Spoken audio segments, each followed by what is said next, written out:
بہت ہی اہم خبر ہے اور بہت ہی افسوسناک ہے at the same time obviously یہ جو واقعہ پیش آیا ہے. میں چاہوں گا اس پہ ذرا آپ کی رائے ہم تک پہنچے. آپ اس بہت بڑی خبر کو کیسے دیکھ رہے ہیں؟ دیکھیے، یہ کوئی 41 سال کے بعد اس طرح کا سانحہ ایرانی قوم فیس کر رہی ہے.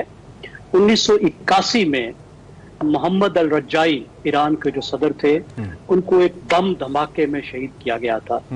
اس وقت ایک تنظیم اس وقت بھی موجود ہے، وہ مجاہدین خلق کمیونسٹ تنظیم ہے، انہوں نے ان کو شہید کیا تھا ایرانی صدر کو.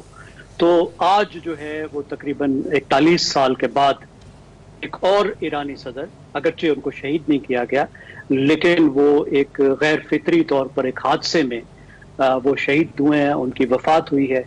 تو ہمارے لیے ایک دکھ کی بات ہے کہ ایران کے ساتھ ہمارے ہزاروں سال کے تہذیبی رشتے ہیں، خاص طور پہ 1000 سال جس میں مسلمانان بر صغیر جو ہیں وہ ایک فارسی تہذیب کا پرشنٹ ایج کا حصہ تھے.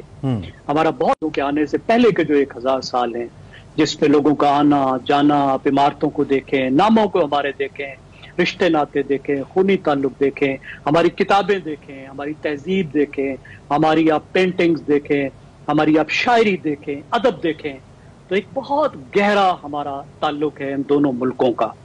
جو بدقسمتی سے پچھلے کچھ عرصے میں جو تعلق میں ٹرانسفارم ہونا چاہیے تھا ہمارے پولیٹیکل اور اکنامک تعلقات میں، وہ اس طرح نہیں ہو پایا. خاص طور پہ انقلاب کے بعد، انقلاب سے پہلے ہمارا بہت گہرا تعلق تھا لیکن اس کے بعد جو ہے وہ کچھ شکوک و شبہات ہمارے درمیان میں ایسے رہے کہ ہمارا وہ تعلق اس پہ نہیں ہو سکا. آپ کی اجازت سے ذرا ہم سب کے لیے جن ناظرین نے بھی جوائن کیا ہے، بالکل دکھ کی بات ہے. ایک دفعہ پھر ہم ان کو بتاتے ہیں، جائیں اپنے ساتھ رکھیں، آپ کو بتائیں کہ ایرانی صدر ابراہیم رئیسی جن کا کل سے جو چاپر ہے وہ لاپتہ تھا، حادثے کا شکار ہوا تھا. اس وقت مختلف انٹرنیشنل میڈیا یہ رپورٹ کر رہا ہے انکلوڈنگ الجزیرہ ان تہران ٹائمز کہ اس ہیلی کاپٹر حادثے کے اندر ابراہیم رئیسی ایرانی صدر وہ جاں بحق ہو گئے ہیں. ان کے ساتھ ساتھ گورنر بھی موجود تھے، ان کا بھی انتقال ہو گیا ہے. اور 1960 کے اندر 14 دسمبر 1960 مشہد کے اندر پیدا ہونے والے ایرانی صدر سابق چیف جسٹس بھی رہے ہیں، چیف جورسٹ بھی رہے ہیں 2019 سے لے کر 2021 تک. اس کے علاوہ 2021 سے لے کر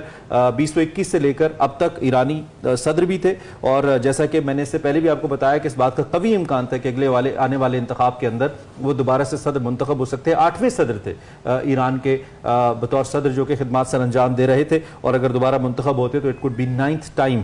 اور خاص طور پہ اگر ہم بات کریں موجودہ صورتحال میں تو موجودہ صورتحال میں ان کا رول انتہائی اہم تھا، خاص طور پہ جب مشرق وسطیٰ کی صورتحال ہے، جس طرح فلسطین کے اندر صورتحال ہے اس وقت، اسرائیل کی جو حملے جاری ہیں یا اسرائیل کی جو انسانی حقوق کی خلاف ورزیاں جاری ہیں اس پر بڑی ہارڈ لائن ایران نے لے رکھی تھی.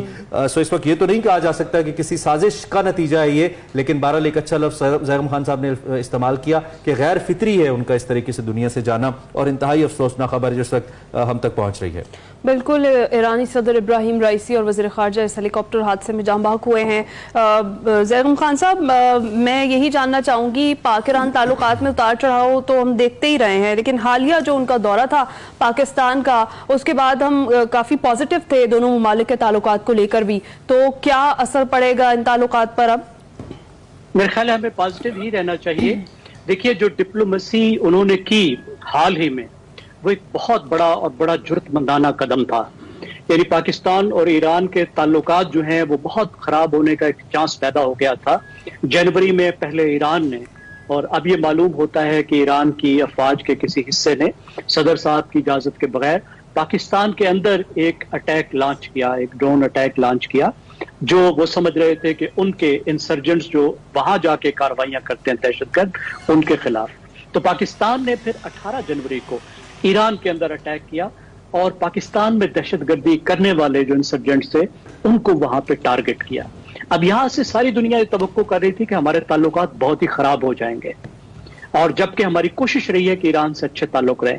اس میں ابراہیم رئیسی نے جس طریقے سے جرأت مندانہ ڈپلومیسی کی، یعنی بجائے جھگڑے کو بڑھانے کے انہوں نے ایک مکمل کوشش کی کہ نہ صرف پیچھے ہٹا جائے بلکہ تعلقات کو بہتر کرنے کا ایک نیا چیپٹر کھولا جائے.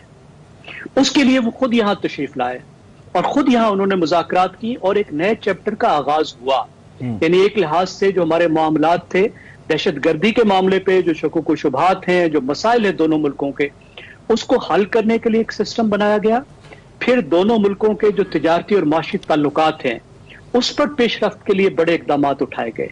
ये उनकी लेगेसी है जो हमें याद रहेगी पाकिस्तानियों को, और उनकी अच्छी एक मेमोरी रहेगी कि वो जाते हुए और जाने से थोड़ा अरसा पहले ही पाकिस्तान के साथ अच्छे ताल्लुकात का एक चैप्टर खोल कर गए और एक नया रास्ता बना गए पाकिस्तान और ईरान के ताल्लुकात के लिए।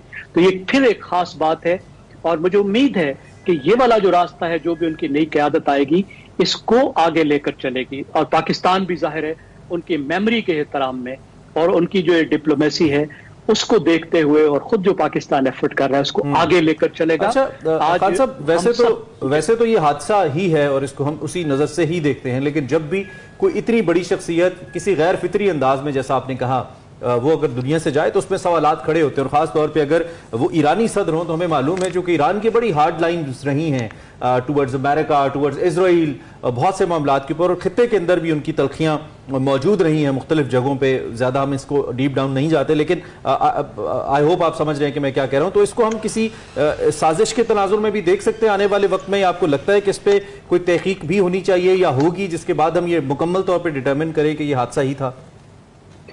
देखिए, जब इतने बड़े आदमी की, एक सदर की शहादत होती है, उनकी वफात इस तरह के हालात में होती है, तो आप कभी भी फौरी तौर पर यह नहीं कह सकते कि इसके पीछे कोई साजिश नहीं थी, जब तक कि कोई बात साबित ना हो जाए। हमें जनरल ज़ियाउल हक का जो एक्सीडेंट है, जो उनका जहाज गिरा था, वो अभी तक याद है। आज तक हम ये बहस कर रहे हैं कि क्या वो हादसा था या किसी ने प्लान किया था। अब ईरान का जो एक मामला है कि ईरान और इसराइल के दरमियान में जो तनाज़े है, उसकी वजह से इसराइल मुसलसल ईरान में इस तरह के काम करता रहता है, टारगेट करता रहता है। मिसाल के तौर पर उन्होंने तकरीबन जो है वो 4-5 ईरान के जो टॉप न्यूक्लियर साइंटिस्ट हैं उनको टारगेट किया है। यानी वो न्यूक्लियर साइंटिस्ट को भी टारगेट करता है और दहशतगर्दी की कार्रवाइयां इस तरह की करता है। और इस वक्त ईरान में, ईरान और जो इसराइल है उसके दरमियान में एक काफी टेंशन मौजूद है।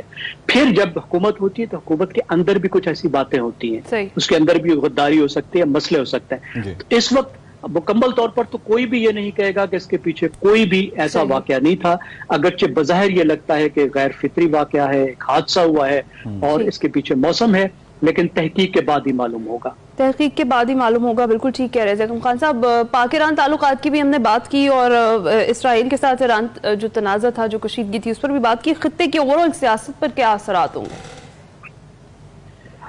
देखिए, मेरे ख्याल में खित्ते पर इस वजह से बहुत ज्यादा असरात नहीं पड़ेंगे, क्योंकि जो ईरान का सिस्टम है, ईरान पर एक ही पार्टी हुकूमत कर रही है, और वो पार्टी अगर मैं कहूँ यानी ईरानियन उलमा है। तो ईरान की एक बड़ी मजबूत जो है वहां का एक सिस्टम है जिसको उलमा लीड कर रहे हैं, और वही सिस्टम ही चलेगा। तो जो एक नया शख्स आएगा वो थोड़ा बहुत फर्क हो सकता है, लेकिन कोई बहुत बड़ा फर्क नहीं होगा।